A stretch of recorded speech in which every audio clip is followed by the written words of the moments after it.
Hello everyone, this is DJ with Kale Realty, and we really appreciate your time today on this great webinar that we've put together. We have Steve London from NRL Mortgage, who will be talking to you about a variety of topics that we find that you'll find hopefully to be very helpful in your business. And before we get started, I'm going to do a quick little introduction of myself, and if you're not familiar with Kale Realty, a little bit about what we offer brokers and why brokers choose to hang their license with us. And then I'm going to turn it over to Steve, who will tell you a lot more about a number of things. One is really how to get more listings and also more buyers as well, and investors along the way. So just a little bit about us very quickly.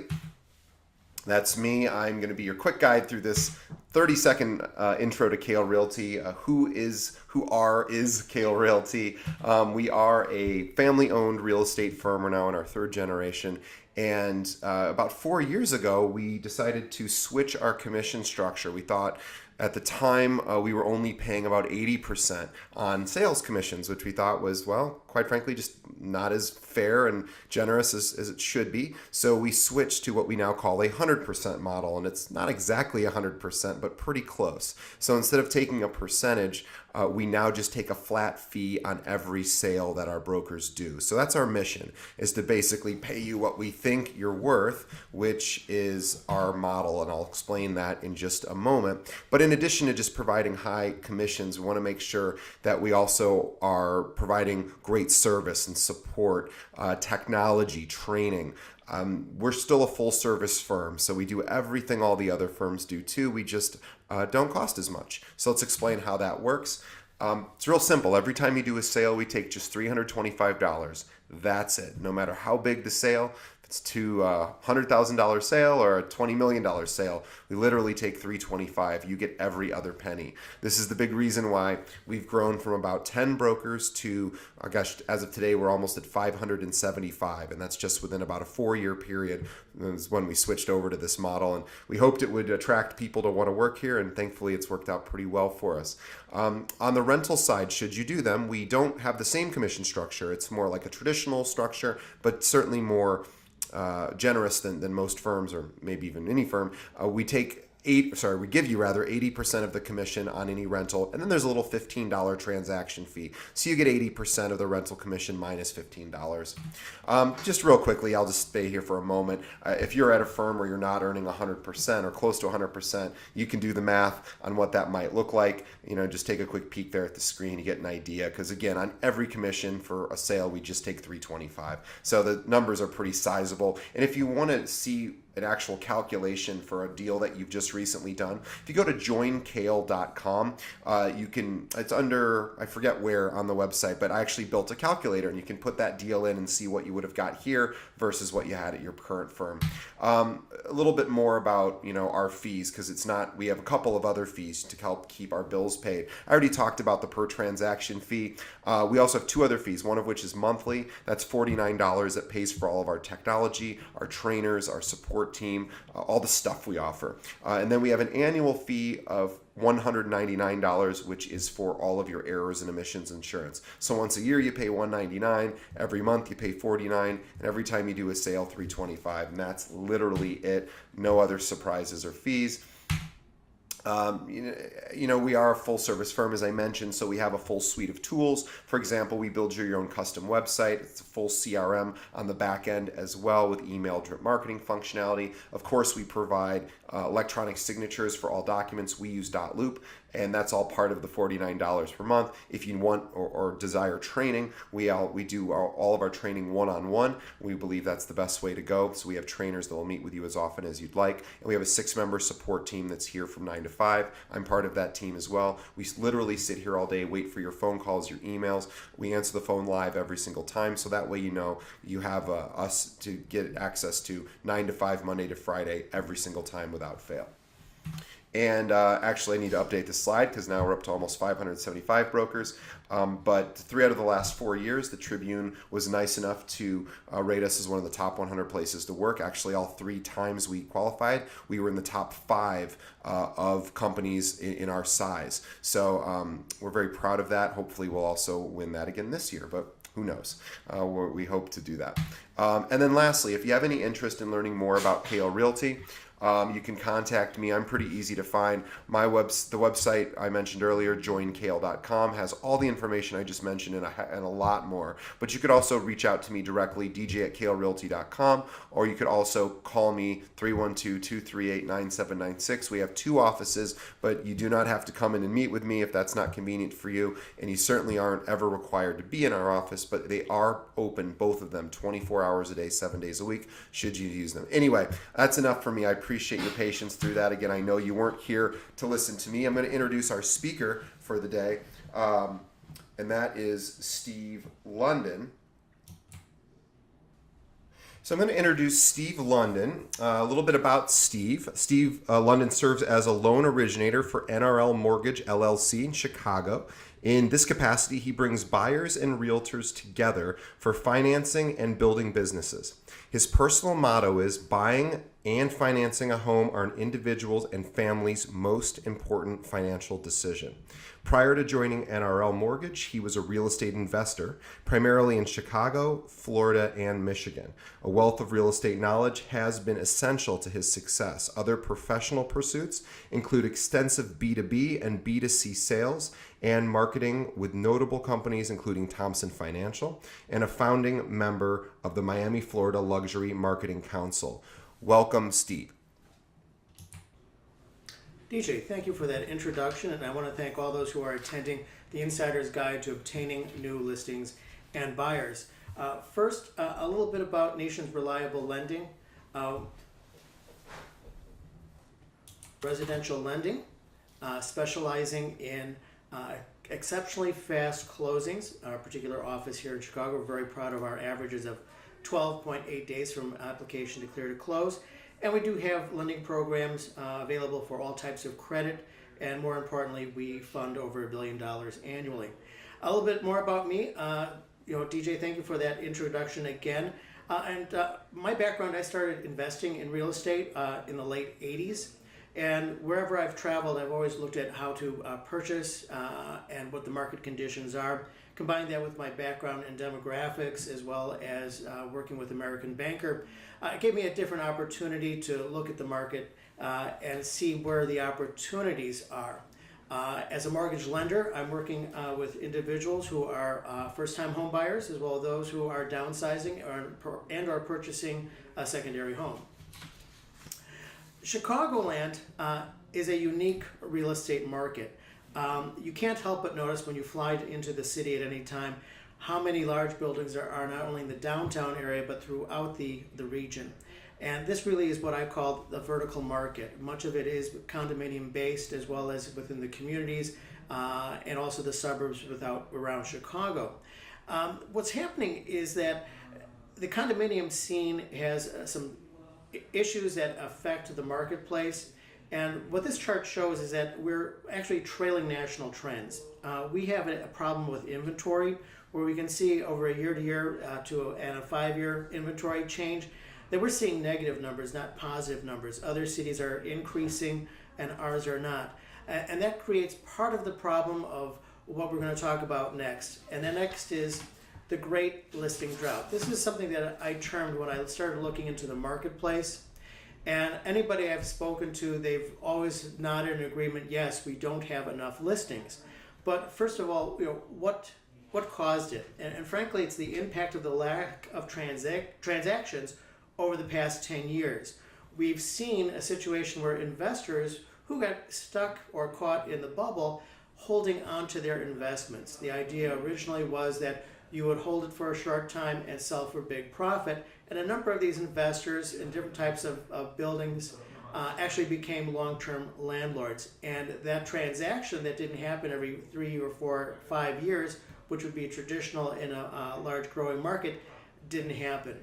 Also, something else I did in terms of my research, looking at the Cook County housing units. And this is a U.S. Census Bureau report that came out last summer. And it shows that we've had a net no growth in real estate units. We've only seen about a 1,200 increase between this 6-year period. Now, for those who are familiar with the area, you've seen a lot more development going on. Some of these projects were developed 5 years ago. And frankly, a number of them in Chicago are rental properties, which they were considering for targeting millennials. But condominium projects are still on the rise, and we're going to be seeing a lot more of those in the next 24 months. So getting back to what happened with the investor market.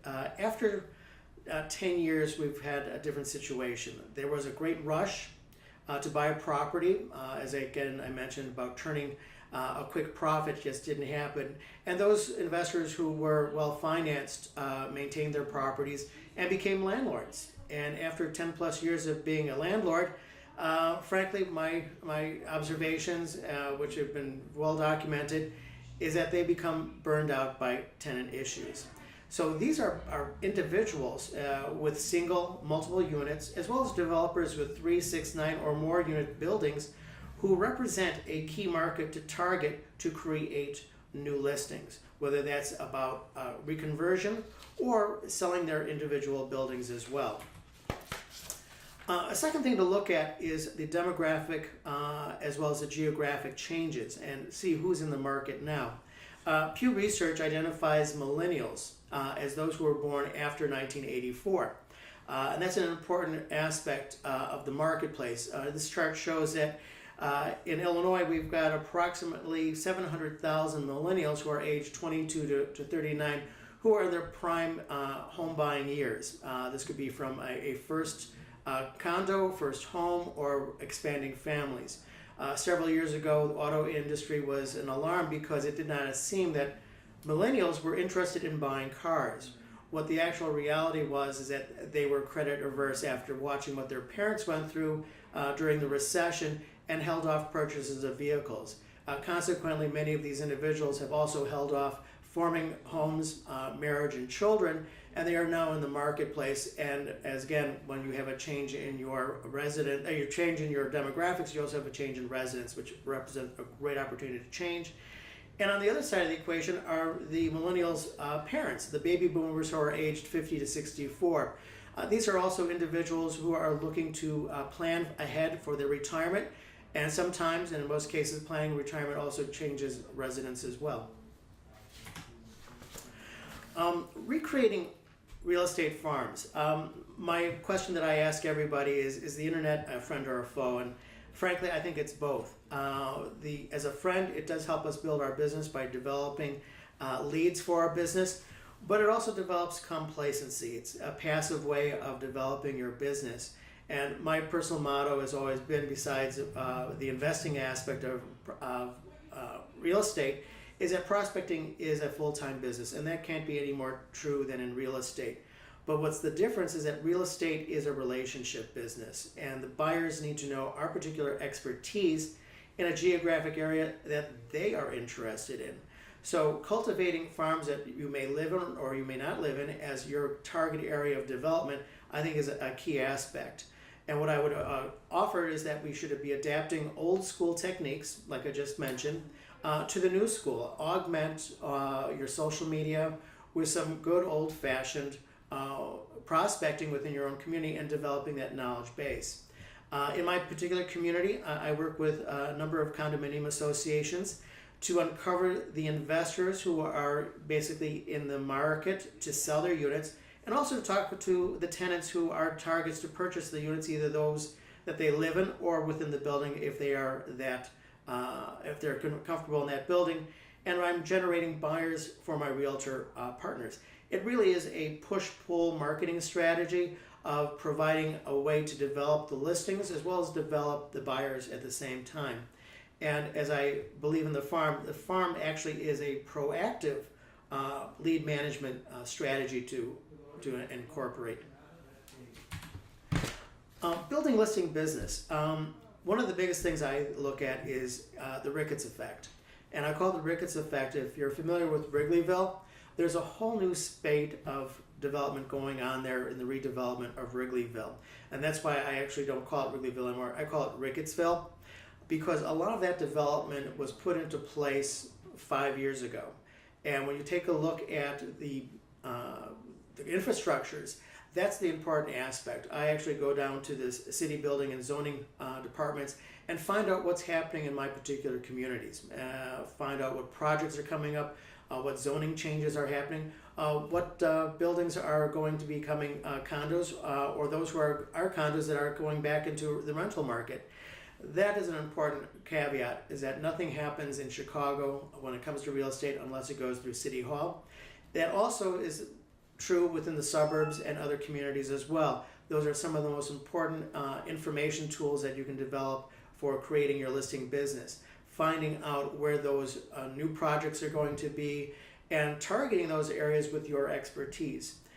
It's also an opportunity to look at the investors in those communities, because they may be the ones who are either looking to buy more or looking to sell.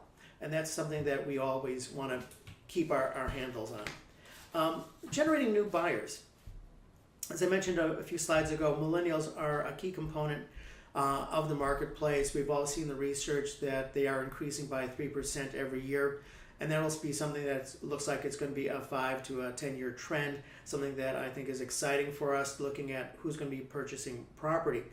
And again, I'll mention the pre-retirement baby boomers that are aged early 50s to 65. These are people who are also considering transitioning, and these are also the parents of those boomers. As I showed on the previous slide, those are considerable markets. And what I would recommend is developing a co-marketing plan with a lender to attract those buyers in your particular farm or those particular sellers. When I say the sellers, it would be the baby boomers who are considering selling their properties, their suburban homes, that since the children have left, they don't necessarily need to be paying high real estate taxes. And as part of their pre-planning of where they're going to be, they may be looking at living closer to where their children are. And for the millennial renters, those are targets as well. And we can talk about different ways of approaching it, but developing, again, a co-marketing program with a lender will help facilitate, especially the pre-approvals of those, and also identify within your own farms what properties are the most convenient and appropriate for them. Co-marketing partners. Choosing the right lender to depend upon is an important thing. We particularly specialize in some of the fastest closings in the industry, but also it's that industry knowledge of what's going on in the local market that particularly helps the buyers. What I've mentioned in the previous slide also was the converting of tenants into an owner's program, and I've developed several of those, which are I would call the rent versus own, which actually shows a tenant how much money they're spending out in rent as opposed to what they could be developing in equity. And these are very powerful tools for both the new people as well as those who have been renting for a long time. And again, identifying those investors and provide them with a reason why they should be selling their units now. Again, as I mentioned earlier, there is a listing drought going on, and we have to figure out what will make the investor sell, and usually what the investors are mostly interested in is what their return on their investment will be. In a quick summary, we do have obstacles in the Chicagoland area, there's no question about it. But by developing both a listings and buyer strategy, we're tackling those obstacles head on. As I mentioned, let's look at buying the farm. Add it into your marketing plan and see what really happens when you concentrate your expertise in a particular area. Work towards uncovering those investors to increase those listings, and utilize a local lender to gain access and close those sales as quickly as possible. In brief, that was a presentation that certainly I'd like to expand upon. And if you have any particular questions, we can actually talk directly and come up with a plan that meets your marketing strategies and building your business and listings as well. Thank you. So Steve, and thank you, Steve. That was really, really great. And I think it's really important to mention that Steve, and he's said this a few times, is that he is willing to create or co-create with you a customized marketing plan depending on your target audience around helping you get the resources you need to get in front of more of those people that could potentially become clients. And Steve, I just was curious if you could and I know every person you work with, every broker's of course has different goals. But if somebody was interested in saying, hey, I do a lot of rentals, or I run into a lot of tenants that really should be buying their first property, what sort of ideas would you maybe be able to explore with that broker to come up with a marketing strategy? Well, in terms of developing that marketing strategy, first is targeting that individual. And one of the nice things, if you are the rental agent, you have a good idea of who these people are. Sure. You've already pre-approved them for the rental. You understand where they're at, you basically have their basic credit information, and you also know what their let's see, what's the right way of saying it? How they pay their rent. Do they pay it on the first? Do they wait till that last day? You have a good idea of what kind of individual they are, and that's how you should certainly look at them as a book of business. And where I would come in is I could pre-qualify them and discuss what we do. Now, a particular agent I'm working with Kale right now, we've targeted a particular building. And what we're doing is we're soliciting all of the tenants there who on average have a rental of $2,300 is their monthly rent. Now, if you look at it from a 5 and 10 year expenditure, you're talking about someone who's spending between $100,000 to $250,000 on rent and not obtaining it. I always use this as an example. When I was a young Turk living in New York, I hemmed and hawed about buying a unit in a building. It was $160,000 for a 1-bedroom in Battery Park City. And I'm still kicking myself. Everybody has a story. That unit is now, even with the recession and coming back, is now a $1.25 million property. It happens all the time. And even if you're looking at your clients, that they're only going to be living in a building for maybe a year or two, purchasing is probably going to be their long-term best strategy, because real estate is a cornerstone in any portfolio. If you have an individual, let's say, who's spending $3,000 a month and they're in a place for 2 years, that's a good amount of money that they could be using to own that property and then rent it out later on. And as they move, if they're that type of a professional, they have collected a number of properties in different cities. And when they're in their, let's say, middle 50s, they're a landlord, and they have a nice sizable portfolio, which is a great thing. The other thing that I've worked with, as I mentioned, working with condominium associations. One particular condo is the Shoreline Park, which is in Uptown. And this coming weekend, we have a community open house. 12 realtors are going to be showing their properties. The unit, it's a big building, it's 529 units. So what I've done is I've orchestrated making sure that all these units are available. I got the building, the association on board. This is a good marketing tool to really sell these communities to first-time home buyers, and that's who's going to be coming and looking at it. And the event hasn't happened yet, and I've already got 2 new buyers who are tenants who want to buy a unit in the building. Yeah, sorry, I didn't mean to interrupt. I just wanted to also add to that, because when I was a renter, and I simply, and this goes back to earlier comments you made, I just didn't know that I could afford to buy, which was obviously something I figured out ultimately on my own. And I could have purchased probably a year or so before I actually did, but I didn't know that entire year that was an option. No one had ever approached me with that information, and certainly no one had ever asked. And I was way too embarrassed to ask somebody myself, because I felt like I should just understand that. The other thing I didn't understand all those years ago was, and this is something, well, actually, let me back up a step, because I want to make a comment about a study that was done. It's actually almost 2 years old now, so forgive the date on it. I don't think it's been replicated, although I'm sure it will be soon. The National Association of Realtors, which if you're a member of the MLS, you pay those bills that go to fund these studies. They did a buyer and seller, they call them consumer survey. Again, it was October of 2015. I believe you can find it online. It's not the easiest thing to find and to wade through, but there was a particular piece of statistic in there, rather, that I thought was really interesting about first-time home buyers. And the National Association of Realtors is very interested in making sure that buyers, in particular first-time home buyers, are going to use a realtor, which of course we know in almost all circumstances they do. So when they did a deeper dive and they surveyed thousands of first-time home buyers around 2015, and they said, again, first-time home buyers, they said, how did you choose your realtor? And it was and I don't have the exact statistics, so please forgive me for it, but I'll just sort of guesstimate from my memory, which was about 70% of those people, when they went to purchase a home, went with a broker that they already knew.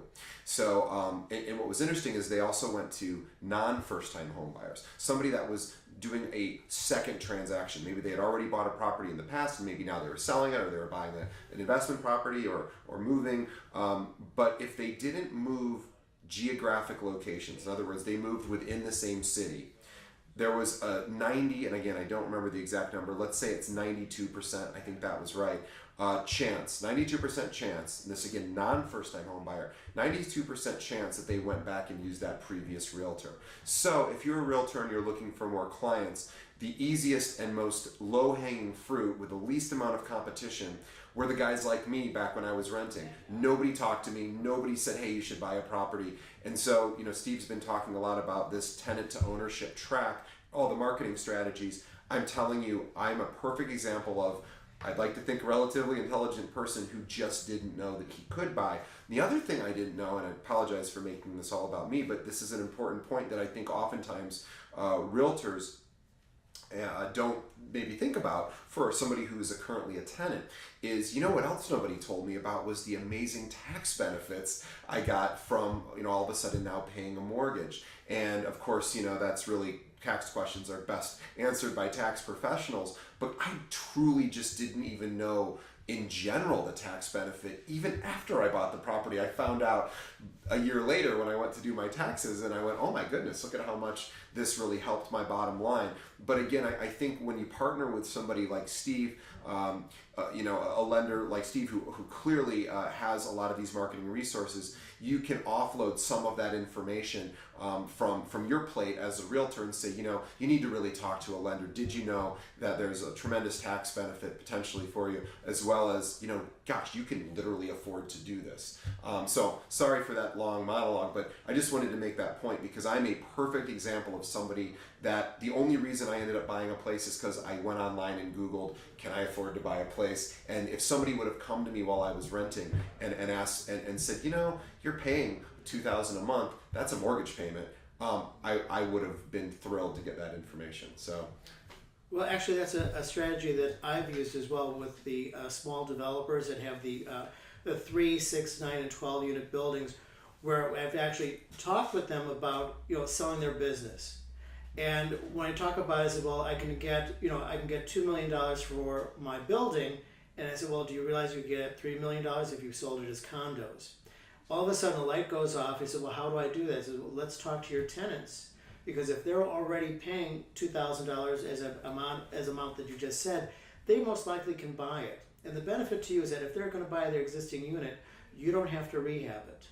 So all of a sudden you're looking at it from a different equation, but from the real estate perspective is that you really have to know your target farm. If you know what's happening in your target farm, it's easy to walk in and talk to the individuals and say, okay, I know that you have these buildings here. You've had them for 10 years. You're probably going to have to do some repairs coming up because every building needs something. Why don't we talk about how we can convert this back into the condominium that you originally wanted so you can walk away with your money? And it creates a whole different conversation point with the developers. And frankly, some of them are very sophisticated, but like we all do, we get into our ruts and we keep doing the same thing over and over again. And it sometimes takes a little nudge several times to get them into that perspective of this is the time to sell, create more listings. And that's the other side of the coin, is that you need the buyers and the listings. It's not, what came first, the chicken or the egg. They both have to happen. Yeah, and I also, just to put a cap in this, if you're interested, by the way, Steve really knows this stuff. He's been an investor for a long time. He works with investors. He works with brokers. obviously tenants to owners as well as traditional buyers and sellers. And NRL obviously has a great suite of products for those people. But gosh, I've always said, just like, hey, there's a lot of real estate firms. Why do people choose to work at Kale Realty? I don't know. Maybe we do a few things right, but I know for sure a reason why Steve has had a successful business is because he really does a deep dive with each realtor to help them come up with a strategy. When I first talked with Steve, and this is to put a feather in his cap, he said something that was I had never.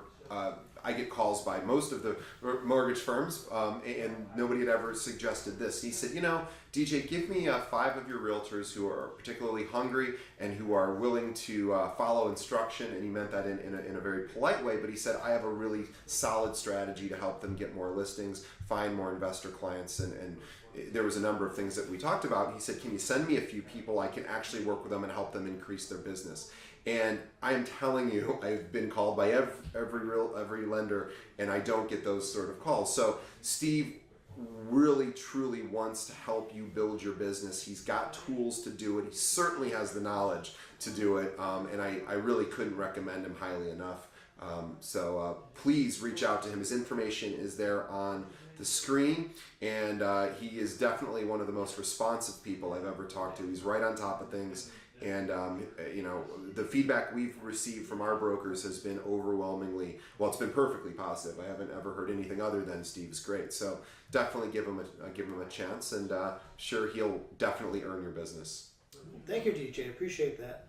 Awesome. Well, thank you guys. I appreciate your time, and we'll be doing more of these types of webinars, although rarely do we bring a lender on. We just typically don't, but Steve had such great information we couldn't resist. But we'll be doing other ones. In particular, what's coming up is we're going to have a CPA on to talk about how to do your taxes if you're a broker. That's important. We also have a financial planning one with somebody who says, hey, you're a realtor, here's how to save for retirement, that sort of thing. So be on the lookout for those. But we appreciate your time, and thanks again to Steve London from NRL Mortgage. There's his information. Get in touch with him. I promise you'll be very, very impressed. So thank you.